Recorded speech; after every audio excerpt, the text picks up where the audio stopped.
مچھلی اللہ تعالیٰ نے دریا کے کنارے بھیجی، فرماتے ہیں وہ تھی تو مچھلی پر پہاڑ جتنی تھی۔ بخاری میں لفظ ہیں، حضرت جابر ابن عبداللہ رضی اللہ تعالیٰ عنہ فرماتے ہیں 300 آدمی 18 دن تک اس مچھلی کو کھاتے رہے، مچھلی ختم ہی نہیں ہوئی۔ مچھلیاں نہیں، مچھلی کہتے ہیں 18 دن 300 بندہ کھاتا رہا، مچھلی ختم ہی نہیں ہوئی۔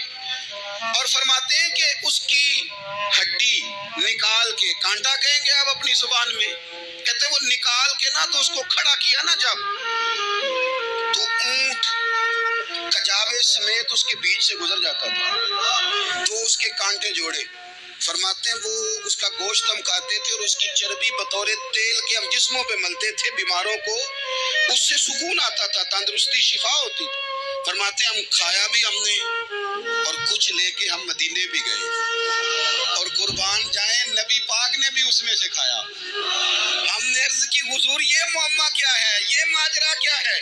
تو محبوب نے فرمایا تمہارے پاس غذا نہیں تھی، رب نے تمہارے لیے بندوبست کیا ہے، اللہ نے تمہیں دیا ہے۔ مکان شروع کر لیا ایک صاحب نے، وہ مکان بنانے لگے، آپ وہ حساب لگا رہے ہیں، کہتے ہیں میرے پاس اتنے پیسے ہیں، اتنے میں نے فلانے دوست سے کہنا ہے اس نے دے دینے، اتنے فلانے رشتہ دار سے کہنا ہے اس نے دے دینے، اتنے فلانے سے کہنا ہے اس نے دے دینے۔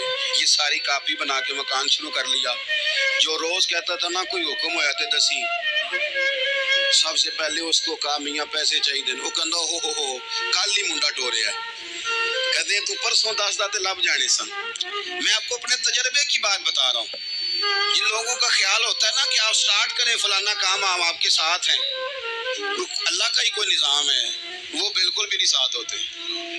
لیکن ایسا نہیں ہے کہ کوئی ساتھ نہیں ہوتا، اللہ تعالیٰ بڑے اسباب پیدا کرتا ہے، وہاں سے دیتا ہے جہاں سے گمان بھی ہمارا یہ ذہن بن جاتا ہے، ہم ساری اپنے حساب سے چلتے ہیں، اتنے رشتہ داروں سے اتنے، کون آپ کے ساتھ چلے گا؟ سوال ہی نہیں پیدا ہوتا۔ یہ سارے کام چھوڑ کے سب سے پہلے 2 رکعتیں پڑھو، اپنے رب کی بارگاہ میں، رسول کائنات کی بارگاہ میں گزارشات اور استغاثے پیش کرو، وہاں سے خیر طلب کرو۔ دنیا دار کیا دیں گے، کیا دے سکتے ہیں، کیا حیثیت ہوتی ہے کسی؟ اللہ کہتا ہے وہاں سے دوں گا۔ تو جو اللہ مال دے وہ لینا چاہیے کہ رشتہ داروں کا مال دیکھنا چاہیے؟ جو اللہ دے وہ لینا چاہیے کہ سیٹھوں نوابوں کی جیبیں دیکھنی چاہیے؟ جو اللہ دے وہ قبول کرنا چاہیے یا دیکھنا چاہیے کون سا آدمی کہاں پہنچ گیا؟ چھوڑو، اپنی مٹی پہ چلنے کا سلیقہ سیکھو۔ کسی کے سنگ مرمر پہ چلو گے تو پھسل جاؤ گے، پھسل جاؤ۔ اس پر ایک اور بات عرض کر دوں، صحیح بخاری سے، مسلم سے ایک اور بات، کچھ چیزیں ایسی ہیں جن سے اللہ کی مدد آتی ہے، مدد ملتی ہے۔ ایک چیز ان میں سے ایسی ہے جس سے بہت مدد نازل ہوتی، وہ ہے کہ جب رب آپ کو دے نا تو پھر آپ بھی اس کے رستے میں دیں۔